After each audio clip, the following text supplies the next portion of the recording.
ሬድዮ ኤረና ናጻ ድምፂ ኤርትራውያን ዕለታዊ ዜና አባላት ማህበረሰብ ኤርትራውያን ኣብ ኤድመንተን ምስ ፖሊስታ ከተማ ተራኺቦም ድሕሪቲ ኣብ ፌስቲቫል ኤርትራውያን ዝሓለፈ ዓመት ዘጋጠመ ግጭት ኣብ መጻኢ ዝህልው ፍጻሜታት ናይቲ ኮሚኒቲ ብኸመይ ከም ዝተሓዙ ተዘራሪቦም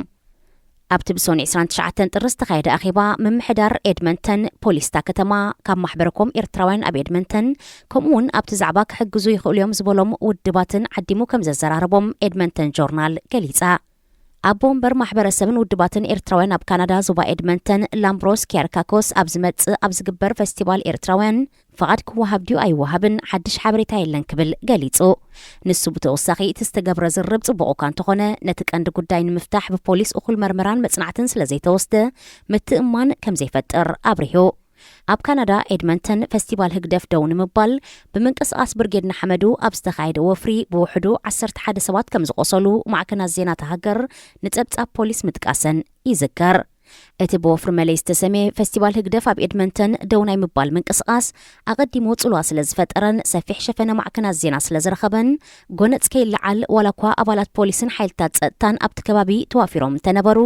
ኣብቲ ብ19 ነሓሰ 2023 ዝተኻየደ ፌስቲቫል ካብቲ ቅድሚ ሕጂ ዝካየደሉ ዝነበረ ኣገባብ ብዝተፈለየ ብኣባተር ጠራሙዝን ካልእ ነገራትን ብዝተሰነየ ባእስን ዕግርግርን ምክያዱ መደበር ቴሌቪዥን ኤድመንተን ገሊጻ ነይራ ከም ውጽኢቱ ድማ ፖሊስን ምምሕዳርን ከተማ ኤድመንተን ንኸምዚ ዝበለ ምትእኻብ ኤርትራውያን ዝወሃብ ፍቓድ ከም ዝሰረዞ ይፍለጥ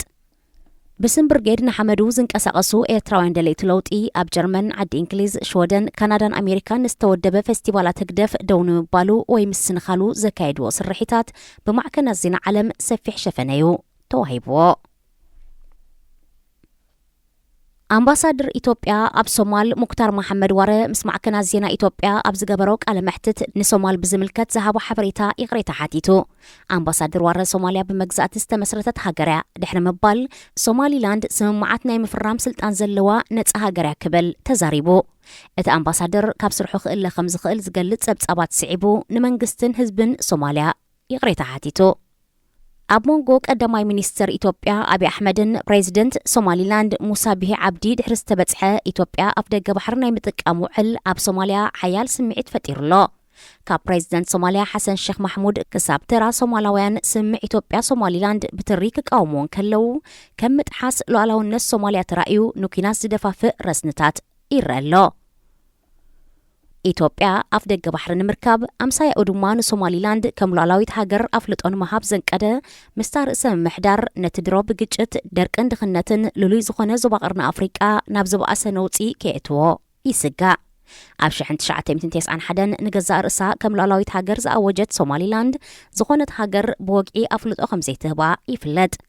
ናይ ሶማሊላንድ ናይ መጓዓዝያ ሰነድ ወይ ፓስፖርት ኣብ ደቡብ ኣፍሪቃ ኢትዮጵያ ጅቡቲ ጥራይ ተቐባልነት ኣለዎ ኣብ ደቡብ ኣፍሪቃ ዝመደበሮም ጋዜጠኛታትን ደገፍቲ ፍልስጤም ዝኾኑ ሰልፈኛታትን ብሰንበት 28 ጥሪ ኣብ ከተማ ጆሃንስበርግ ተኣኪቦም ኣብ ጋዛ ብዝተፈጥረ ግጭት ህይወቶም ዝሰኣኑ ጋዜጠኛታት ዘኪሮም ብመሰረት ጸብጻብ ኮሚቴ ምክልኻል ጋዜጠኛታት እቲ ግጭት ካብ ዝጅምር ብውሕዱ 83 ጋዜጠኛታትን ሰራሕተኛታት ሚድያን ህይወቶም ሲኢኖም እዚ ድማ 76 ፍልስጤማውያን ጋዜጠኛታት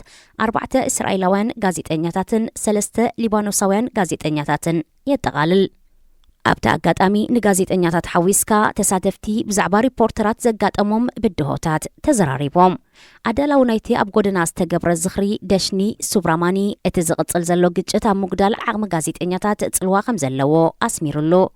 እስራኤል ብ13 ጥቅምቲ 2023 ኣብ ደቡባዊ ሊባኖስ ጋዜጠኛ ሮይተርስ ኢሳም ዓብደላ ዝቐተለን ካልኦት 6 ጋዜጠኛታት ዘቑሰለን መጥቃዕቲ ኣብ ልዕሊ ሰላማውያን ሰባት ክኸውን ከም ዝኽእልን ክምርመር ከም ዘለዎን ኣምነስቲ ኢንተርናሽናል ሓቲቱ ምንባሩ ይዝከር ደቡብ ኣፍሪቃን እስራኤል ብጃምላዊ ቅትለት ብምኽሳስ እቲ ግጭት ኣብ ዝቕጽለሉ ዘሎ እዋን ግዝያዊ ስጉምቲ ክውሰደላ ናብ ኣህጉራዊ ቤት ፍርዲ ዘሄግ ሓቲታላ እዞም ስጉምታት መጥቃዕቲ እስራኤል ደው ምባል ነበርቲ ጋዛ ሓገዝ ክረኽቡ ምግባርን ምጽናት ዓሌት ንምክልኻል ርትዓዊ ስጉምታት ከም ዝውሰዱ ምርጋጽን ይርከብዎም ኣብ ጆሃንስበርግ ዝካየድ ዘሎ ንቕሎ ምስ ግዳያት ምትሕግጋዝ ዘንጸባርቕን ብዛዕባ እቲ ግጭት ዝጽብጽቡ ጋዜጠኛታት ዘጋጥሞም ዘሎ ብድሆታት ንምቅላሕን ዝዓለመ እዩ ዝኸበርኩም ሰማዕትና ዜና ኣብ ዝተፈጺሙሎ ሬድዮ ኤረና ናጻ ድምፂ ኤርትራውያን